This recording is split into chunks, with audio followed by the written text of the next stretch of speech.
শকুন শকুনি বৃথায় বকুনি। কবি ভবানী প্রসাদ মজুমদার।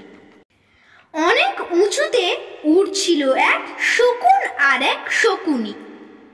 দূর দিয়ে জোরে একটা রকেট উড়ে গেল ঠিক তখুনি। শকুনি বললে, দেখ দেখ ওটা ওড়ে জোরে কোন পক্ষী, গতি অতি দ্রুত, সাবাস সাবাস, ওর ওড়বার ঝোঁক কি। চোখের নিমেষে যাচ্ছে মিলিয়ে, চেয়ে দেখ ওর দিকেতে, গোটা 10 সোনা আনত জিতেই, গেলেও অলিম্পিকেতে। দারুণ রেগেই বললে শকুন, ওরে মাথা মোটা শকুনি, জোর হাত করছি, চুপ কর তুই, থামা তোর বকবকুনি।